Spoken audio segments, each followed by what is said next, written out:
오늘 이제 출애굽기 오늘 9장과 10장 두 장을 하려고 합니다. 출애굽기 9장, 10장 이렇게 볼 건데 먼저 9장을 앞부분을 좀 같이 읽고 말씀을 나누고자 합니다. 9장 1절로 해서 7절 말씀 우리가 함께 읽고 말씀 나누겠습니다. 여호와께서 모세에게 이르시되 바로에게 들어가서 그에게 이르라. 히브리 사람의 하나님 여호와께서 말씀하시기를 내 백성을 보내라. 그들이 나를 섬길 것이니라. 네가 만일 그들 보내기를 거절하고 억지로 잡아두면 여호와의 손이 들에 있는 내 생축 곧 말과 나귀와 약대와 우양에게 더하리니 심한 악질이 있을 것이며 여호와가 이스라엘의 생축과 애굽의 생축을 구별하리니 이스라엘 자손에 속한 것은 하나도 죽지 아니하리라 하셨다 하라 하시고 여호와께서 기한을 정하여 가라사대 여호와가 내일 이 땅에서 이 일을 행하리라 하시더니 이튿날에 여호와께서 이 일을 행하시니 애굽의 모든 생축은 죽었으나 이스라엘 자손의 생축은 하나도 죽지 아니한지라. 바로가 보내어 본즉 이스라엘의 생축은 하나도 죽지 아니하였더라. 그러나 바로의 마음이 완강하여 백성을 보내지 아니하니라. 예, 됐습니다.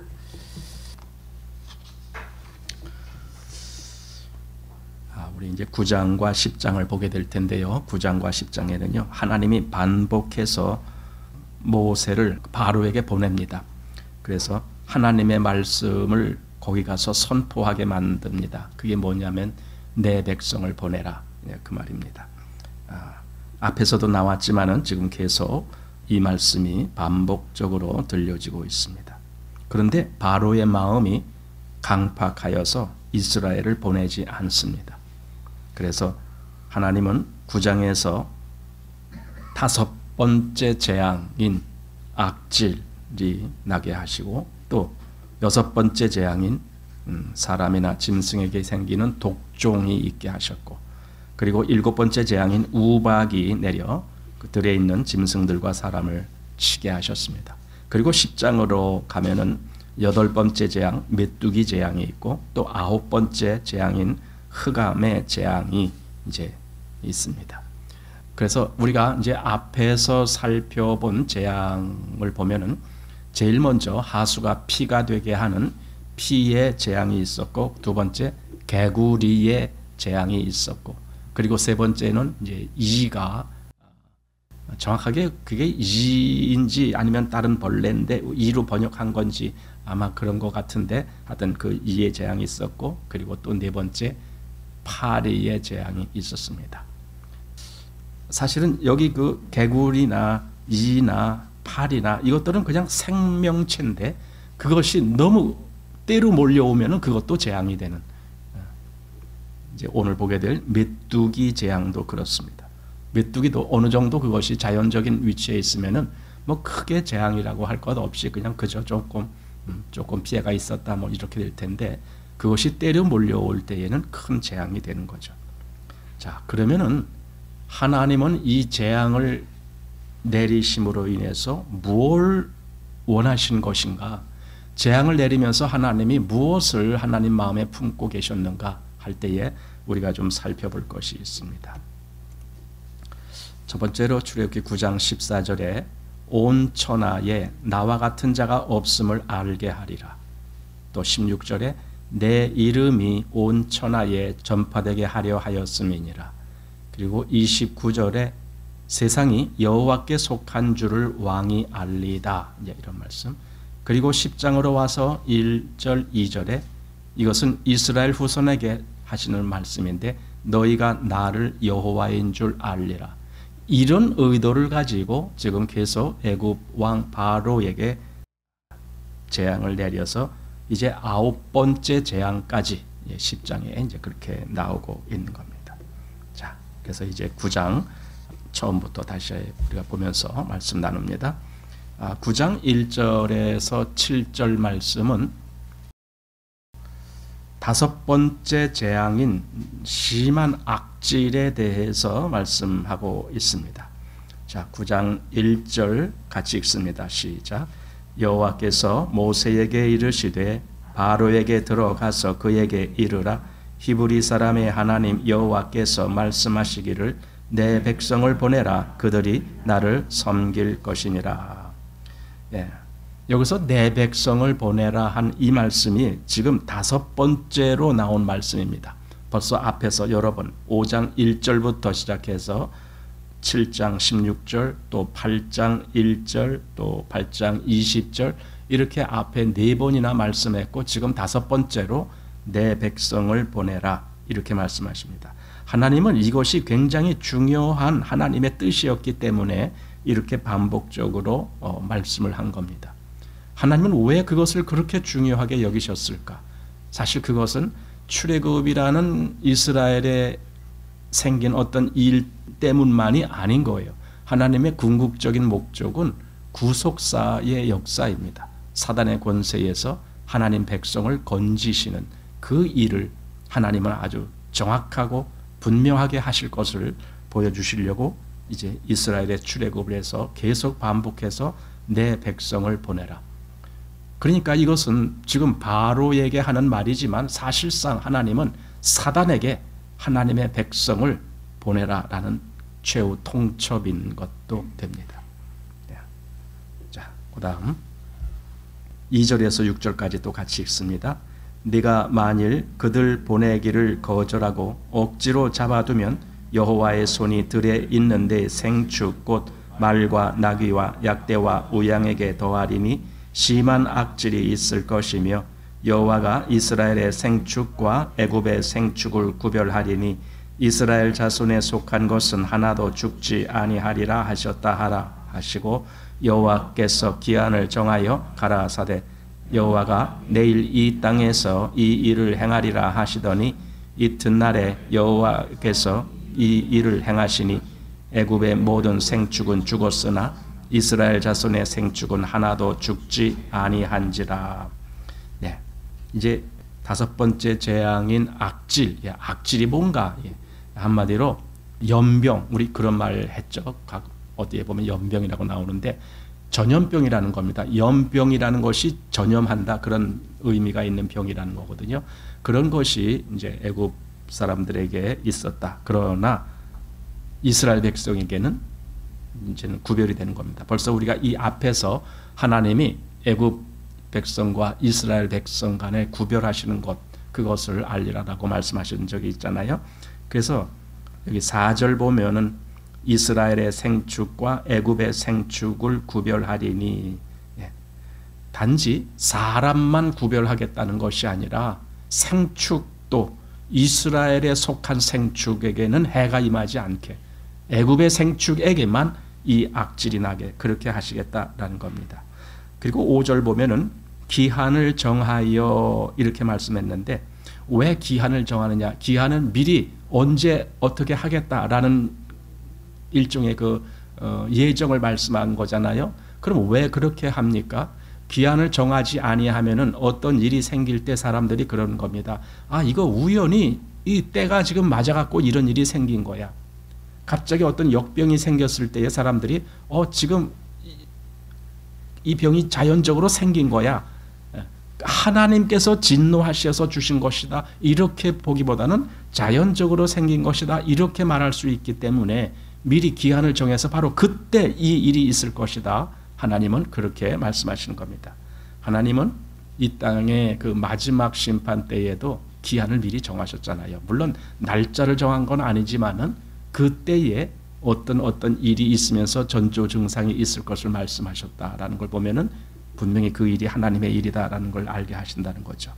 자, 그다음에 여기 이제 6절에 모든 생축이라는 말씀이 있는데 그 앞에 3절 말씀을 보면은 이게 모든 생축이 아니라 들에 있는 내 생축 곧 말과 나귀와 약대와 우양에게 이렇게 한 걸로 봐서 뭔가 밖에 있는 짐승들에게 지금 이 해가 임했다라고 보게 됩니다. 왜냐하면은 20절에 가보면은 거기 생축이 또 나와요.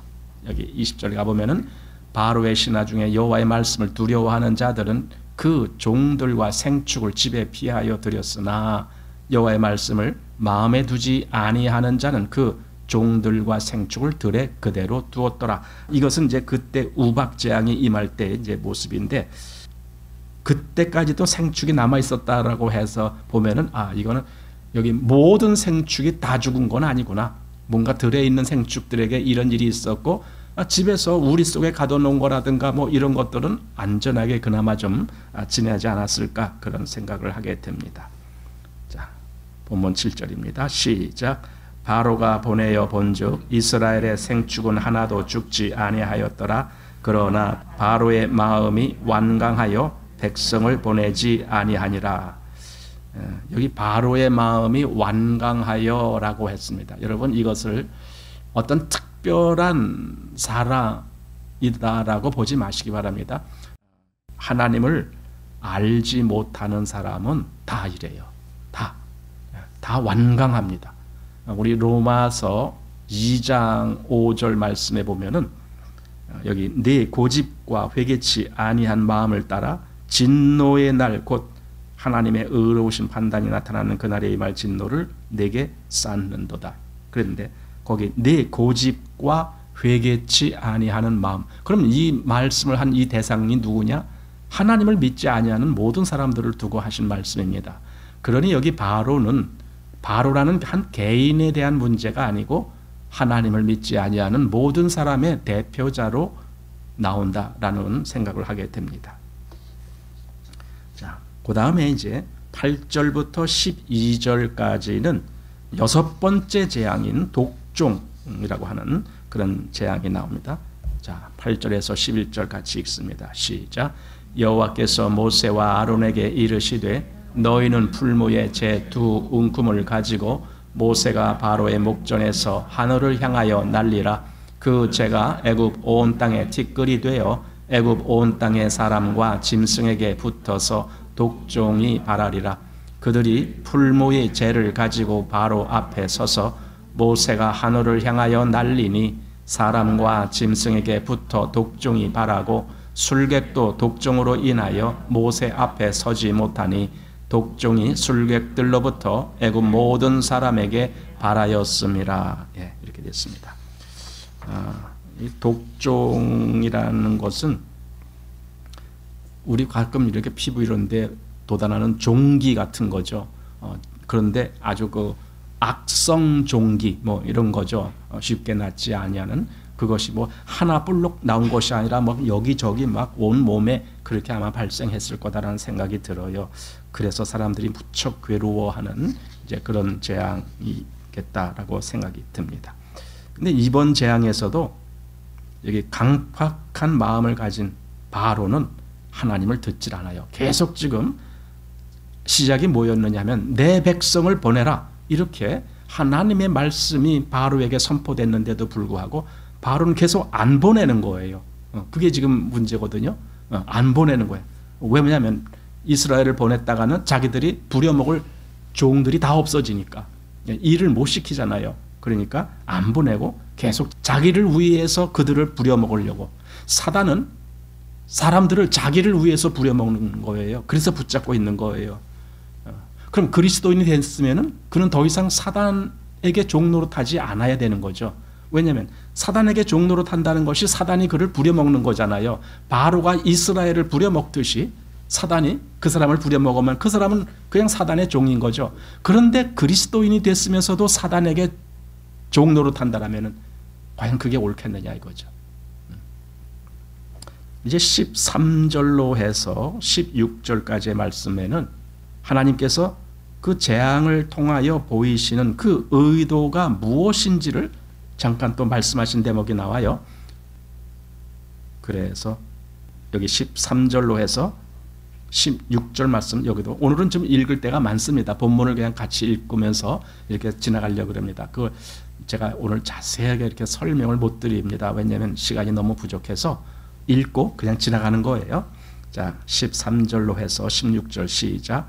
여호와께서 모세에게 이르시되 아침에 일찍이 일어나 바로 앞에 서서 그에게 이르기를 히브리 사람의 하나님 여호와의 말씀에 내 백성을 보내라. 그들이 나를 섬길 것이니라. 내가 이번에는 모든 재앙을 내 마음과 내 신하와 내 백성에게 내려 너로 온 천하에 나와 같은 자가 없음을 알게 하리라. 내가 손을 펴서 온역으로 너와 내 백성을 쳤더면 네가 세상에서 끊어졌을 것이나 내가 너를 세웠음은 나의 능력을 내게 보이고 내 이름이 온 천하에 전파되게 하려 하였음이니라. 예. 여기 보면은 이제 특별히 15절 말씀을 보면은 내가 손을 펴서 온역으로 너와 네 백성을 쳤더면 네가 세상에서 끊어졌을 것이나, 이 말은 그럴 수도 있었지만 내가 그렇게 안 했다, 지금 그 말씀이잖아요. 하나님이 바로를 단번에 쳐서 그를 끊어버리게 할 수도 있으셨지만 하나님은 그렇게 안 하고 한마디로 재앙을 내려도 작은 재앙을 지금 내리시는 거예요. 한 번에 와장창 이렇게 끊어버리질 않고 그래도 그나마 조금 버팅길 수 있는 그런 여지를 주면서 하나님이 재앙을 내리셨다, 지금 그 말입니다. 그래서 진노 중에도 긍휼을 잃지 않으셨다라는 것을 우리가 생각합니다. 그렇다면 이런 생각을 하게 됩니다. 지금 악인인 바로에게도 그 진노를 내리시다가도 하나님은 한꺼번에 와장창 이렇게 진노를 내리신 것이 아니라 뭔가 그를 참아주고 기다려주고 하면서 이렇게 단계별로 진노를 내리셨다. 한마디로 그에게도 기회를 주시고 그에게도 긍휼을 내려주시고 이런 대우를 해주셨다라면 하물며 그리스도인들에게 하나님이 얼마나 더 긍휼을 베푸실까, 그거예요.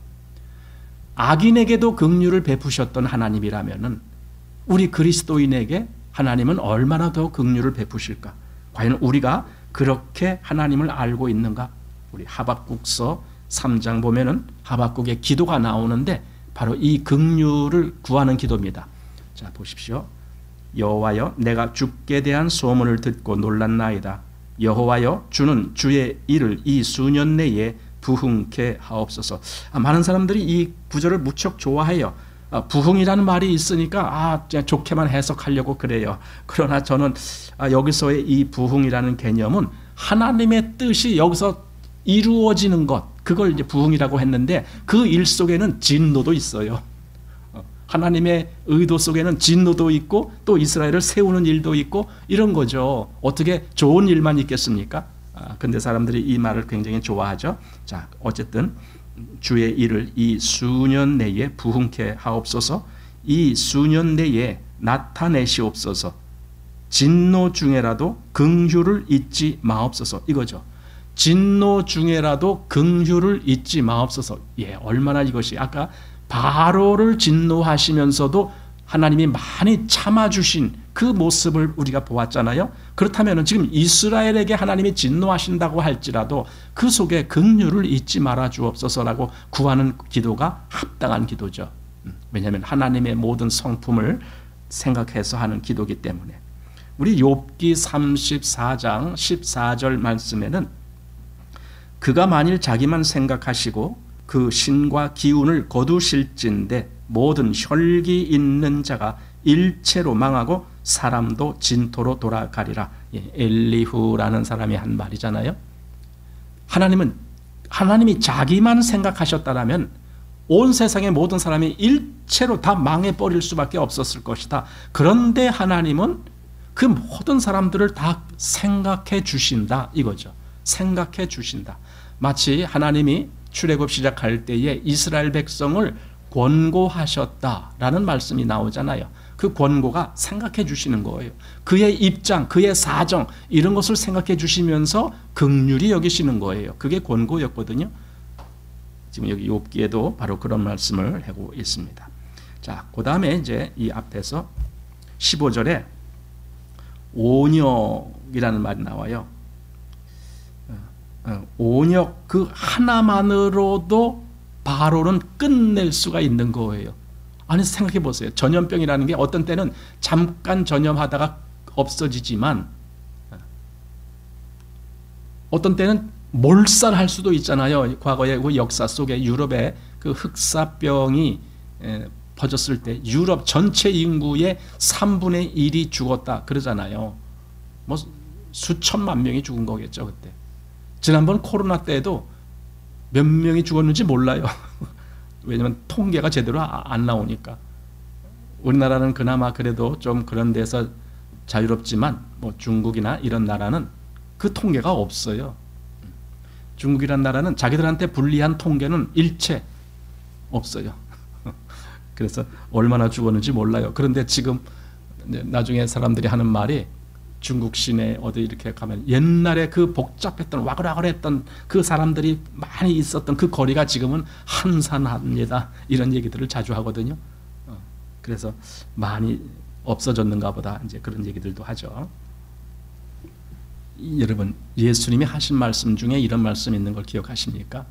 그 제자들과 함께 가다가 그 가라지 비유를 들어요.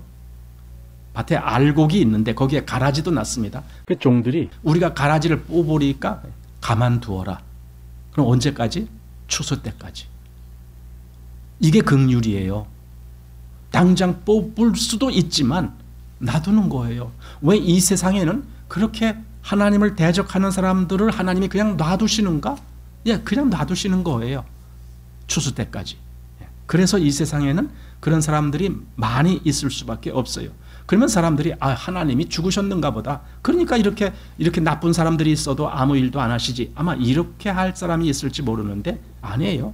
하나님은 다 알고 계셔요. 다 보고 계셔요. 그리고 다 계산하고 계셔요. 그래서 마지막 때 그 심판이 임할 겁니다. 원래 하나님은요, 애굽에 10가지 재앙을 내리실 필요가 없으셨어요. 그냥 한 재앙으로 딱 끝내실 수도 있었어요. 그리고 사실 처음에 그런 말씀을 하셨거든요. 여기 출애굽기 4장을 보면은 23절에 내가 내게 이르기를 내 아들을 놓아서 나를 섬기게 하라 하여도 내가 놓기를 거절하니 내가 내 아들 내 장자를 죽이리라 하셨다 하라 하시니라. 장자를 죽이는 얘기를 처음부터 말씀하셨던 거예요. 첫 번째 재앙 내리니까 말 안 들어. 그러니까 두 번째 또 말 안 들어. 세 번째, 네 번째. 그래서 10번째. 이렇게 간 게 아니라 원래는 그 10번째 있을 그 재앙을 처음부터 하나님은 하실 수가 있었던 거예요. 그런데도 그렇게 하지 아니하시고 많이 참아주시고 기다려주신 거죠. 그 한 가지 재앙만으로도 모든 것을 끝내실 수가 있으셨지만 하나님은 그렇게 하지 아니하셨다라는 겁니다.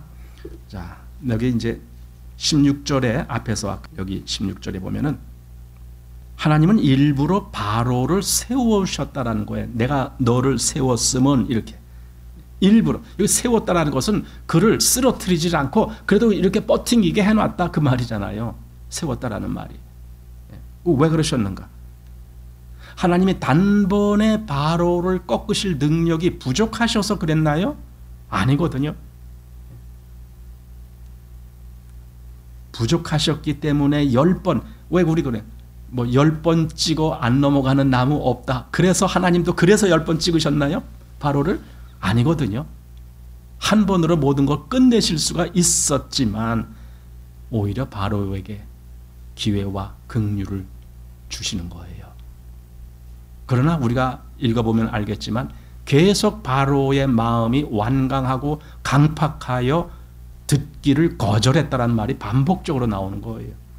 그래서 끝내 하나님은 그 모든 역사를 보이시는 거죠.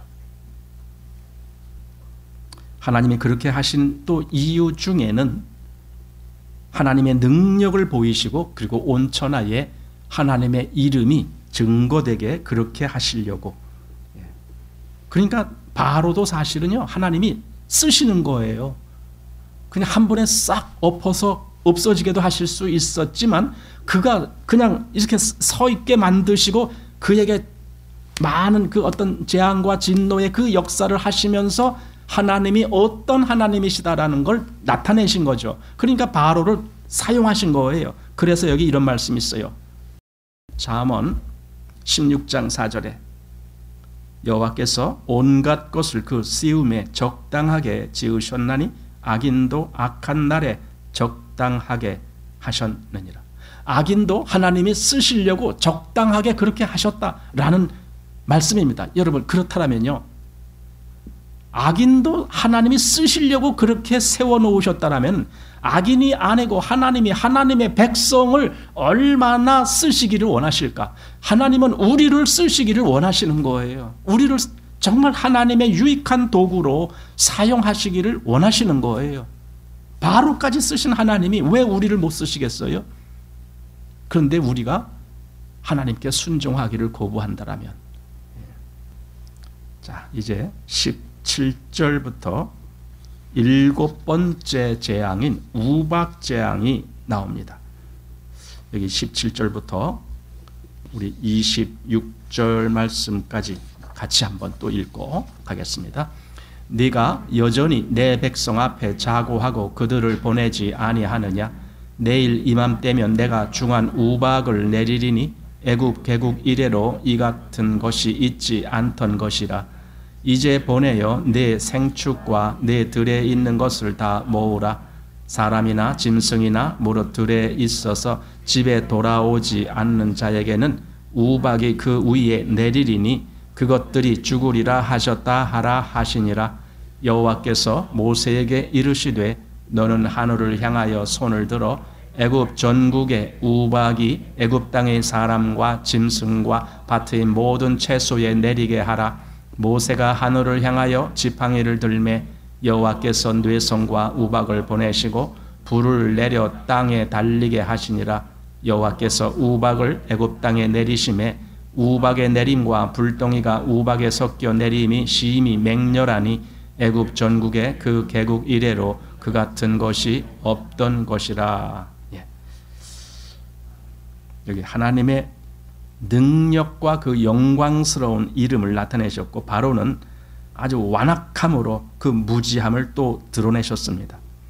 이것이요, 세상에 반복되는 역사입니다. 세상의 역사는 하나님의 의의 역사와 그리고 하나님을 알지 못하는 무지한 사람들의 그 거역하는 역사가 계속 반복되고 있습니다. 하나님은 일부러 그렇게 기다려주시는 겁니다. 당장에 심판하시지 아니하고, 아까 욥기에 있는 말씀대로 하나님이 만일 자기만 생각하셨더라면 모든 혈육 있는 자가 순식간에 다 멸망하였을 것이지만 하나님은 그렇게 하지 아니하시고 기다려주시고 오래 참으셨다라는 말씀을 보게 되는 거거든요. 그래서 여기 계속 이런 역사가 반복되는 거예요. 계속 하나님을 대적하는 사람들의 역사가 계속 또 나오고 또 나오고 하는 거예요. 물론 그래도 하나님은 하나님의 일을 그대로 하실 것이지만 이것이 바로 세상의 역사다라는 겁니다. 자, 27절, 28절 같이 시작. 바로가 사람을 보내어 모세와 아론을 불러 그들에게 이르되 이번은 내가 범죄하였노라. 여호와는 의로우시고 나와 나의 백성은 악하도다. 여호와께 구하여 이 뇌성과 우박을 그만 그치게 하라. 내가 너희를 보내리니 너희가 다시는 머물지 아니하리라. 예, 여기 이번은 내가 범죄하였노라. 아, 참 이제 회개가 나오는가 보다 이렇게 이제 생각을 하겠죠. 이번은 내가 범죄하였노라. 이거 회개 아니에요. 회개를 못하는 사람들의 특징이 바로 이런 거예요. 이번은 내가 잘못했다. 아, 이 사건은 내가 잘못했다. 이 일은 내가 잘못했다. 이게 잘못 회개하는 사람들의 특징입니다. 그럼 바른 특징이 뭔가? 내가 원래 그런 자다 이거예요. 내 본질이 그런 자다. 내가 다윗이 고백한 것처럼 모친이 죄악 중에 나를 잉태하였나이다. 이게 자기를 진짜 알고 회개하는 회개고, 어떤 일, 요거 하나, 나 요거 잘못했네, 요렇게 하는 사람은 아직 자기가 죄악 중에 있는 그 존재라는 걸 모르고 있기 때문에 그렇게 하는 거예요. 여기서 내가 범죄하였노라 했지만 바로는 하나님과의 그 신뢰와 사랑의 관계가 아니잖아요. 그 신뢰함에서 자기를 돌이키고 회개하는 것이 아니거든요. 그냥 바로는 하나님과 힘과 힘에 대립하는 그 관계에 있었는데 하나님이 자기보다 세시니까 마지못해 지금 수그리고 있는 거죠. 그게 바로거든요, 지금. 그건 회개가 아니죠. 자기가 대적할 수 없는 무능함에 굴복된 것이지 하나님의 그 신실하심 앞에 자기를 엎드린 것이 아니죠. 이 바로의 고백이 이 다음에 이제 있을 이스라엘의 사울 임금이라고 하는 그 임금과 비슷한 면이 있어요. 사울이 계속 다윗을 죽이려고 쫓아다녔던 그럴 때가 있잖아요. 그런데 한 번은 뭐 굴에 들어갔다가 다윗도 굴에 들어가서 그 옷자락을 살짝 베고 나오고 막 그런 적이 있잖아요. 그랬더니 나중에 사울 임금이 보고 다윗아 내가 잘못했다 막 그러죠. 너는 의롭고 나는 악하도다 뭐 이러면서 굉장히 진짜 회개한 것처럼 보여요. 그런데 조금 있다가 또다시 다윗을 쫓아다니면서 죽이려고 막 이러잖아요. 그러니까 이런 회개는 10번 해도 다시 원상태로 돌아가요. 왜냐하면 자기의 근본을 아는 게 아니에요. 자기 근본이 잘못됐음을 그걸 고백한 것이 아니에요. 그냥 요 몇 가지 이런 것을 보고 회개하기 때문에 여호와는 의로우시고 이렇게 지금 바로가 고백합니다. 여호와는 의로우시고 당연히 여호와는 의로우시고 그러니까 이 말이 틀렸다는 게 아니라 이런 말을 하는 바로의 마음이 이게 진심이 아니라는 거죠. 진심을 아직 모르고 있고 아직 하나님을 모르고 있는 거예요. 그러니까 말만 옳은 말을 한다라고 그가 옳으냐? 그건 아닌 거예요. 당연히 여호와는 의로우시죠. 자, 29절 30절 시작. 모세가 그에게 이르되 내가 성에서 나가자 곧 내 손을 여호와를 향하여 펴리니 그리하면 뇌성이 그치고 우박이 다시 있지 않을지라. 세상에 여호와께 속한 줄을 왕이 알리다. 그러나 왕과 왕의 신하들이 여호와 하나님을 아직도 두려워 아니할 줄을 내가 아나이다. 이제 모세도 여기 30절에 아무리 이렇게 하나님의 기적적인 역사가 있어도 그걸 보고도 왕과 왕의 신하들은 하나님을 두려워 아니할 줄을 내가 아노라. 이렇게 여기 지금 모세는 지금 바로와 또 그 신하들과 애굽의 그 사람들의 마음이 어떤지를 이제 안 거예요. 하나님이 몇 번 그랬잖아요. 너가 그렇게 해도 그가 결코 네 말을 듣지 아니할 것이다. 왜냐하면 내가 그 마음을 강팍하게 했다. 자꾸 이런 말씀을 해주시는 걸 통해서 모세도 이제 알게 된 거예요. 아, 내가 아무리 말해도 당신은 듣지 않을 겁니다. 그래도 모세는 하나님이 가서 전하라 하니까 한 거죠. 자, 다음 31절부터 33절 시작. 때에 보리는 이삭이 나왔고 삼은 꽃이 피었으므로 삼과 보리가 상하였으나 그러나 밀과 나맥은 자라지 아니한 고로 상하지 아니하였더라. 모세가 바로를 떠나 성에서 나가서 여호와를 향하여 손을 펴매 뇌성과 우박이 그치고 비가 땅에 내리지 아니하니라. 비록 바로가 듣질 않았지만 모세는 그 우박을 그치게 이렇게 합니다. 여기서 이제 우박에서 피해를 본 것이 보리와 뭐 삼 이런 것들은 피해를 받습니다. 좀 싹이 일찍 나와서 자라는 것들은 다 우박에 의해서 다 이제 뭉그러졌겠죠. 그러나 밀과 나맥은 아직 싹이 나오질 않았기 때문에 그건 그래도 조금 있다가 나오니까 도로 이제 살아난 거예요. 근데 그건 나중에 뭐가 가서 또 다 뭉그러뜨려요? 메뚜기가 가서 다 물어뜯죠. 그렇게 되는 겁니다. 자, 34절 35절 시작. 바로가 비와 우박과 뇌성에 그친 것을 볼 때에 다시 범죄하여 마음을 완강케 하니 그와 그 신하가 일반이라. 바로의 마음이 강팍하여 이스라엘 자손을 보내지 아니하였으니 여호와께서 모세에게 말씀하신과 같더라. 예. 보세요. 다시 원상태로 돌아갔잖아요. 아무리 뭐 여호와는 의로우시다. 이번은 내가 범죄하였노라. 아무리 말하면 뭐 하느냐 이거죠. 여러분 우리도 이런 걸 쉽게 말하면서 마치 진짜 회개한 것처럼 그렇게 말하는 사람을 본다라면은 우리 알아야 돼요. 지금 모세가 지금 알았잖아요. 내가 그래도 당신이 듣지 아니할 걸 내가 다 압니다. 그랬잖아요. 예, 우리도 그래야 돼요. 저것은 그냥 입 바른 소리구나. 이런 걸 우리가 간파해야 되겠죠. 자, 이제 10장으로 넘어가는데요. 10장에서는요. 하나님이 그 바로의 마음을 강팍해 하신 그 이유를 더 자세히 설명을 해 주십니다. 그게 이제 앞에서부터 나오는데 우리 10장 1절 2절 여기를 한번 같이 읽겠습니다. 시작. 여호와께서 모세에게 이르시되 바로에게로 들어가라. 내가 그의 마음과 그 신하의 마음을 강한문 나의 표징을 그들 중에 보이기 위함이며 너로 내가 애굽에서 행한 일을 곧 내가 그 가운데서 행한 표징을 네 아들과 네 자손의 귀에 전하게 하려 함이라.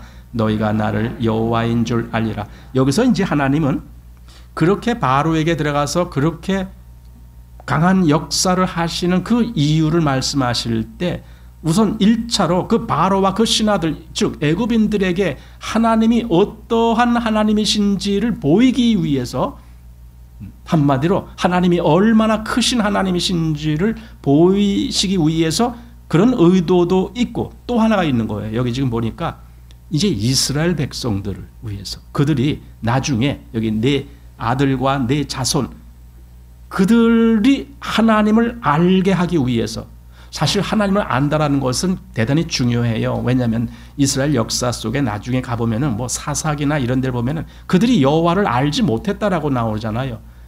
그러나 하나님은 그들이 알기를 원하신 거예요. 그래서 그것을 계속 그 대대 후손에게 전하라라고 말씀하셨던 것이고, 그러나 그것이 이제 끊어지게 되는 거죠. 자, 어쨌든 하나님은 그렇게 그 역사를 하게 하십니다. 그래서 결국은 이 역사, 왜 이걸 알게 하셨느냐? 출애굽이 뭐냐? 그 출애굽에 담긴 가장 중요한 의도는 하나님이 하나님의 백성을 구속하신다라는 의미예요. 그리고 그 구속의 역사 속에 가장 중요한 사건은 10번째 재앙에서 나오는 유월절 사건이에요.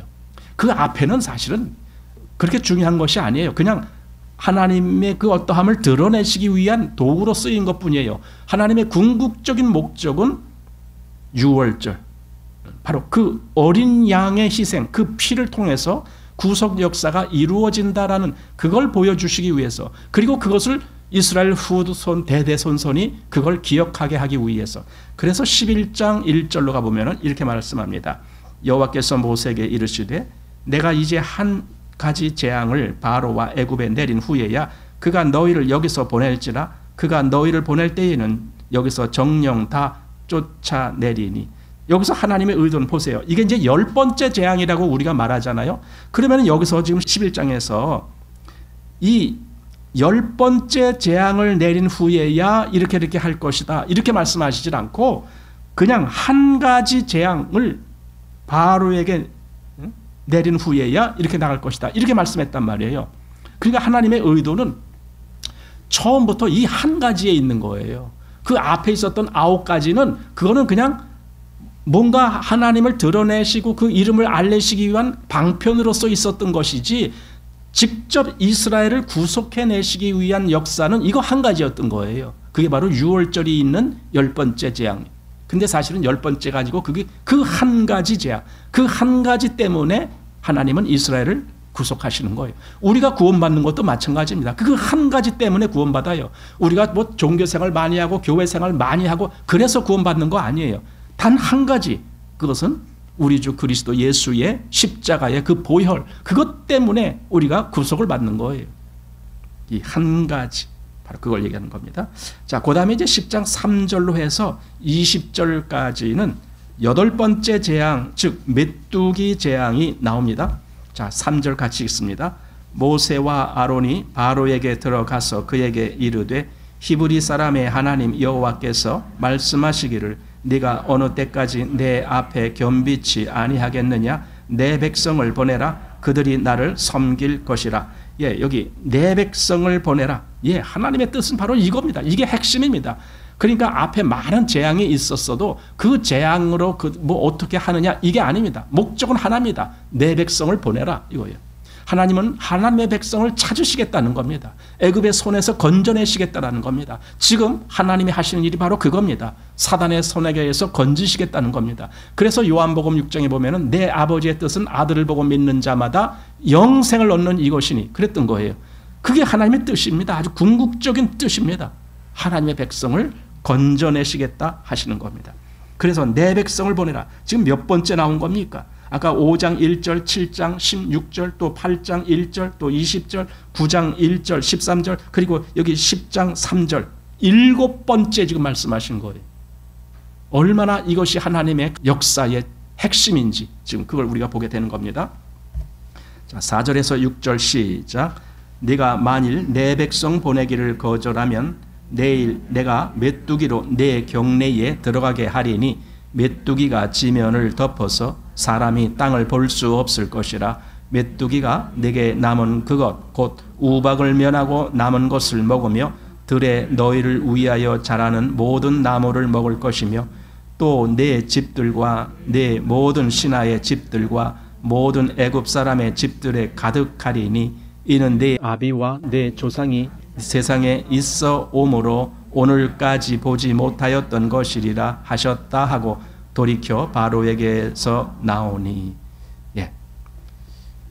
우박장에서 겨우 조금 남은 것, 이제 그것까지도 완전히 여기 밀과 나맥은 남았다 그랬는데 그것까지도 메뚜기가 다 없애버립니다.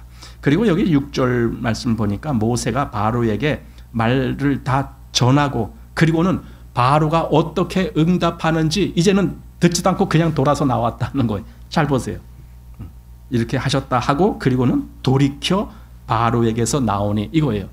바로가 무슨 대답을 할 건지 뻔하니까 모세도 그걸 다 간파하고 있는 거예요. 그 들을 가치도 없는 말을 할 거니까 그러니까 듣지도 않고 그냥 나와버린 거예요. 자, 이제 비로소 바로의 신하들이 이제 큰일 났다는 걸 안 거죠. 이러다가 우리가 다 죽겠다. 그래서 여기 이렇게 말을 합니다. 자, 7절에서 11절까지의 말씀 시작. 바로의 신하들이 그에게 고하되 어느 때까지 이 사람이 우리의 함정이 되리이까? 그 사람들을 보내어 그 하나님 여호와를 섬기게 하소서. 왕은 아직도 애굽이 망한 줄을 알지 못하시나이까 하고 모세와 아론을 바로에게로 다시 데려오니 바로가 그들에게 이르되 가서 너희 하나님 여호와를 섬기라. 갈 자는 누구뇨? 모세가 가로되 우리가 여호와 앞에 절기를 지킬 것인즉 우리가 남녀노소와 우양을 데리고 가겠나이다.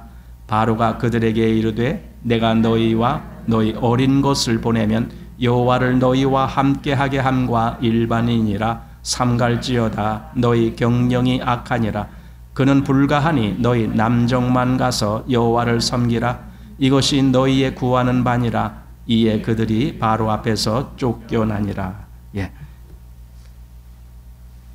당연히 이렇게 될 줄 모세는 알았을 거예요. 왜? 저 바로는 말귀가 통하지 아니하는 사람이니까. 지금 그 얘기거든요. 예.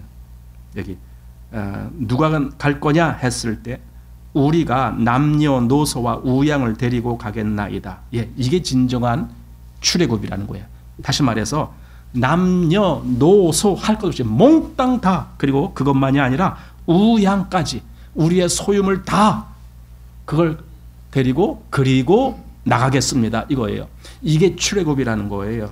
여러분, 우리가 사단의 영역에서 하나님의 영역으로 가는 그 구원은 뭡니까? 이렇게 되는 거예요. 이렇게. 우리가 뭘 남겨놓고 가는 게 아닌 거예요. 몽땅 가지고 하나님께로 가야 되는 거예요. 그런데 사람들은 남겨놓는 것이 많아. 그 좋은 거, 세상적인 거, 그런 거 그냥 세상에 있게 만들어요. 왜냐하면 그래야 더 좋을 것 같으니까. 몇 가지 보면 예를 들면 재물, 건강, 시간 또는 지식, 능력 뭐 여러 가지 내게 허락된 그런 어떤 것들을 사실 그 몽땅을 가지고 하나님께로 가야 되는 거예요. 그게 뭐냐면요. 나에게 있는 이 모든 것을 하나님의 영광을 위하여 나는 거기다 쓰기를 원하는 거예요. 내 능력을 가지고 난 하나님의 영광을 드러내는 그 일에 쓰기를 원하는 거예요. 내가 가진 이 재물을 가지고 난 하나님께 영광 돌리기를 원하는 거예요. 몽땅 애굽에서 다 나와야 되는데 사람들이 이걸 일단 남겨놓는다는 거예요. 그래서 남겨놓고 뭐 하는 겁니까? 하나님께가 아니라 자기만을 위해서 쓰려고 그러는 거예요. 그건 진정한 출애굽이 아닌 거죠. 출애굽이 안 된 거예요. 그거는. 출애굽은 완전히 다 나가야 되는 거예요. 남녀노소, 그 다음에 우양 할 것 없이 몽땅 나가야 되는 거예요. 바로는 뭡니까? 계속 여기서 말하지만은 그래 너희 뭐 어린애들은 남겨두고 너희 남정만 가라. 또 그랬다가 나중에는 또 그래 우양은 남겨두고 너희 사람은 몽땅 나가라. 그 바로가 한 것처럼 그 사단의 말을 듣는 거예요. 내가 몽땅 가지고 하나님께로 가지 않았다라면은 나는 사단의 말을 듣고 있는 거예요. 그러면서도 본인은 나 구원받았어라고 뭐 굉장히 자랑할지 모르겠지만 그 사단의 종로로 타는 거거든요. 몽땅 나가야 되는 거거든요. 자, 그 다음 12절에서 15절까지의 말씀 보겠습니다. 시작. 여호와께서 모세에게 이르시되 네 손을 애굽 땅 위에 들어 메뚜기로 애굽 땅에 올라와서 우박에 상하지 아니한 밭의 채소 먹게 하라. 모세가 애굽 땅 위에 그 지팡이를 들매 여호와께서 동풍을 일으켜 온 낮과 온 밤에 불게 하시니 아침에 미쳐 동풍이 메뚜기를 불어 들린지라. 메뚜기가 그 사방에 내림에 그 해가 심하니 이런 메뚜기는 전에도 없었고 후에도 없을러라. 메뚜기가 온 지면에 덮여 나름에 땅이 어둡게 되었고 메뚜기가 우박에 상하지 아니한 밭의 채소 애굽 전경에 나무나 밭의 채소나 푸른 것은 남지 아니하였더라. 예.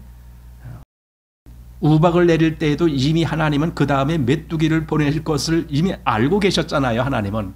그러니까 완전히 이제는 모든 것을 다 끝내는 그런 하나님이십니다. 바로가 그래도 그나마 조금 위로를 받을 만한 그 우박에 남은 것들까지도 이제 싸그리 다 메뚜기가 먹어 없애는 그겁니다. 의지할 데가 하나도 없게 만드는 그런 거죠. 예, 이것이 하나님의 계획입니다. 자, 16, 17 시작. 바로가 모세와 아론을 급히 불러서 이르되 내가 너희 하나님 여호와와 너희에게 득죄하였으니 청컨대 나의 죄를 이번만 용서하고 너희 하나님 여호와께 구하여 이 죽음만을 내게서 떠나게 하라. 예, 바로 또 바로는 자기가 잘못했음을 시인하고 회개하는 것 같았지만 이 회개는 진정한 회개가 아닌 거예요. 예, 이게 바로 뭡니까? 겉으로 표현하는 그것. 근데 사람들은 그런 걸 잘 속아 넘어가요. 겉으로만 좋은 소리를 하면은 그것이 진짜 좋은 건 줄 알고 거기에 속아 넘어가죠. 그러니까 정치인들이 그런 걸 이용하는 거죠. 겉으로 뭔가 이렇게 잘 해주겠다 그러면 금방 거기에 꼴까닥 넘어가지만 결국은 다 망하는 거죠. 예. 그 여기 지금 바로가 회개하는 것처럼 보이지만 아닙니다. 이거 회개가 아닙니다. 그리고 진정한 회개는요, 그렇게 인간이 임의적으로 말한다라고 해서 되는 것이 아닙니다. 진정한 회개의 역사는 하나님의 영, 즉 성령께서 그 사람 마음속에 들어가 역사하셔야 돼요. 그래야 그게 진정한 역사가, 진정한 회개가 일어납니다. 예. 자기 마음대로 만들어내는 것은 언제든지 다시 변할 수가 있는 거죠. 예. 자, 18절부터 시작. 그가 바로에게서 나와서 여호와께 구하매 여호와께서 돌이켜 강렬한 서풍이 불게 하사 메뚜기를 홍해에 몰아 넣으시니 애굽 온 지경에 메뚜기가 하나도 남지 아니하니라. 그러나 여호와께서 바로의 마음을 강팍해 하셨으므로 이스라엘 자손을 보내지 아니하였더라. 보세요. 보내지 않잖아요. 그냥 회개가 헛회개인 거예요. 자기가 잘못했다라고 말을 하지만 그거 헛고백인 거예요. 결과가 나오잖아요. 안 보내잖아요. 그래도 자기가 더 옳다라는 거죠. 자기 욕심을 차려야 되겠다라는 거죠. 그게 지금 바로의 마음이거든요. 자, 이제 21절부터 해서 이제 29절까지는 9번째 재앙인 흑암의 재앙이 나옵니다. 21절 여기부터 23절 한번 같이 읽습니다. 여호와께서 모세에게 이르시되 하늘을 향하여 네 손을 들어서 애굽 땅 위에 흑암이 있게 하라. 곧 더듬을 만한 흑암이라. 모세가 하늘을 향하여 손을 들매 캄캄한 흑암이 3일 동안 애굽 온 땅에 있어서 그 동안은 사람이 서로 볼 수 없으며 자기 처소에서 일어나는 자가 없으되 이스라엘 자손이 거하는 곳에는 광명이 있었더라. 예. 흑암은요 모든 것을 멈추게 하는 거예요. 그래서 여기 지금 자기 처소에서 일어나는 자가 없었다. 그냥 다 그걸로 끝. 모든 생활이 끝. 한마디로 이건 죽음을 상징하는 거예요. 이게 흑암입니다. 첫 번째 재앙인 피가 죽음을 상징했듯이 지금 마지막 그 한 재앙 말고는 이게 끝이잖아요. 흑암이. 그 재앙 역시 죽음을 상징하는 것이다 라고 보게 되는 겁니다. 여기서 흑암을 보이신 것은요, 어쩌면 애굽 전역이 흑암에 쌓이는 그것은 곧 이 세상 전체가 흑암 가운데 있다라는 것을 의미하기도 합니다. 이 세상 전체가 흑암 가운데 있어요. 세상은요, 여기 아까 보질 못하기 때문에 더듬는다고 그랬어요. 그러고 있는 거예요. 세상이 그러고 있습니다. 환히 볼 수 없으니까 그냥 더듬어야 됩니다. 뭘 못 보는데? 진리와 비진리를 구별하지 못하고 있죠. 또 선과 악을 구별하지 못하는 어두움에 갇혀 있는 거예요. 또 생명과 사망을 구별하지 못하는 그런 어두움. 이것이 바로 이 세상이 처하에 있는 그런 어두움, 흑암이다라는 거죠. 우리 창세기에서 보면은 하나님이 세상 창조하실 때 그때 흑암 얘기가 나오잖아요. 흑암이 깊음 위에 있고, 즉 하나님의 역사가 거기 개입하시기 전에 그 모습이 바로 그 모습이다. 그렇다면 지금 세상도 하나님이 여기 개입하셔서, 하나님이 개입하시는 것은 그 흑암에 어떻게 개입하십니까? 빛으로 오셔야 되는 거예요. 흑암이니까 여기에 빛으로 오셔야만이 이제 비로소 하나님의 역사가 드러나기 시작하는 거예요. 그때까지는 이 세상은 흑암이에요. 그래서 예수님이 빛으로 오신 거예요. 요한복음 1장 9절, 참빛 곧 세상에 와서 각 사람에게 비추는 빛이 있었나니, 참빛이 오신 거예요. 또 8장 12절에 예수께서 일러 가라사대 나는 세상의 빛이니 나를 따르는 자는 어둠에 다니지 아니하고 생명의 빛을 얻으리라. 생명의 빛, 그게 진짜죠. 또 9장 5절에 내가 세상에 있는 동안에는 세상의 빛이로라. 이 빛이 오셨기 때문에 비로소 세상에 어두움이 물러가기 시작한 것이죠. 자, 24절, 바로가 양과 소는 머물러 둬라 이렇게 했는데, 그리스도인이면서 이 바로의 제안에 굴복한 사람들이 있다라면 그건 참 슬픈 얘기입니다. 우리는 그럴 수 없다. 여기 지금 모세, 그거 안 된다. 우리는 다 가야 됩니다. 이렇게 말을 하는 겁니다. 그러니까 바로는 이 네 번의 타협안을 제공했습니다. 첫 번째는요, 8장 25절에 이 땅에서 희생을 드려라. 또 8장 28절에는 가되 너무 멀리는 가지 말라, 이런 제안. 또 10장 11절에 너희 남정만 가서 섬기라. 그리고 지금 10장 24절에 양과 소는 머물러 두고 가라, 이겁니다. 이 중에 한 가지라도 우리가 거기에 따르면 그거 우리가 지는 거예요. 이 제안에 모세는 절대로 그럴 수 없다라고, 우리가 다 나가야 되겠다라고 그렇게 말을 합니다. 이것이 모세가 한 말입니다. 사실 이 9번의 재앙은 바로에게 주어진 9번의 기회였습니다. 바로 왕은 그걸 차버린 거예요. 자기에게 주어진 기회.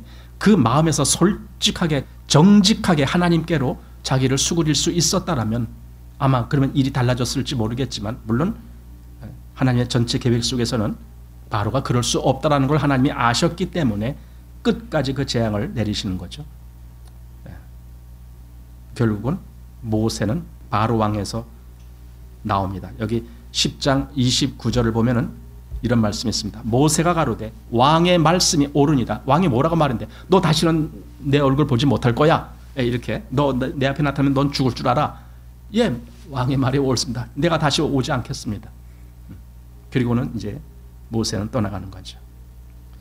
그러니까 악인은요, 그 기회가 주어져도 그 강팍한 마음, 그 고집 때문에 악인은 결코 이 돌이킬 수 있는 기회를 상실하는 거죠. 자, 우리가 여기서 이제 바로라는 한 인물을 본 거예요. 바로라는 인물. 그 사람이 어떤 사람인데? 사단에게 매여 있는 사람. 하나님을 듣지 아니하는 사람. 수차례 반복해서 그 재앙이 임하여도 그 마음은 도무지 바꿔지지 않는 사람. 이게 세상 속한 사람이다라는 걸 우리가 보게 되는 거예요. 바로 이게 사람입니다. 사단의 손아귀에 있는 사람이 바로 그런 사람입니다. 그래서 바로는 사단의 속에 있는 대표다라고 우리가 보게 되는 겁니다. 얼마나 강팍합니까? 여기서 또 하나, 그 다음에 우리가 보아야 될 것이 있는데, 이스라엘은 애굽에서 나와야 하나님을 제대로 섬길 수가 있습니다. 계속 하나님이 선포한 것이 그겁니다. 내 백성을 보내라. 그들이 광야에서 나를 섬길 것이니라. 광야로 나와야 됩니다. 이건 다시 말하면 애굽과 분리가 돼야 된다라는 겁니다. 여러분, 우리가 진정으로 하나님을 섬기는 그 위치에 들어가려면 우리는 세상과 구별이 돼야 되는 거예요. 그래서 성경은 이렇게 말하는 거예요. 고린도후서 6장 17절. 그러므로 주께서 말씀하시기를 너희는 저희 중에서 나와서 따로 있고 부정한 것을 만지지 말라. 이랬던 거예요. 나와서 따로 있어라. 그러니까 세상의 흐름과 따로 가게 돼 있고, 세상의 그 어떤 좋아하는 그 대상에서 우리는 따로 가게 돼 있고, 세상이 추구하는 그 어떤 것에서 우리는 따로 가게 돼 있고, 그럼 따로 해서 뭘 추구합니까? 우리는 오직 하나님만을 바라보는 거예요. 그리스도만을 바라보는 거예요. 이것이 그리스도인의 모습입니다. 그러니 이런 것을 생각해 볼 때에 오늘날 정말 이런 진실된 그리스도인이 얼마나 희박할까? 저는 그렇게 생각해요.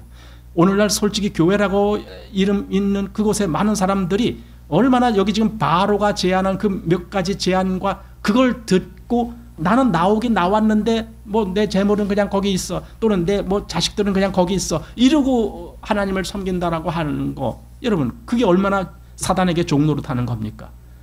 완전히 구별이 되는 겁니다. 너희는 저희 중에서 나와서 따로 있고 바로 이 위치로 가야 되는 겁니다. 그래야 그것이 진정한 하나님의 백성이고 하나님 나라에 속한 사람이고, 하나님이 바로 그걸 원하시기 때문에 출애굽에서 바로 그 모습을 우리에게 보여주신 것이다 라고 우리가 생각하게 됩니다. 자, 이제 10장까지 해서 이렇게 마치겠습니다.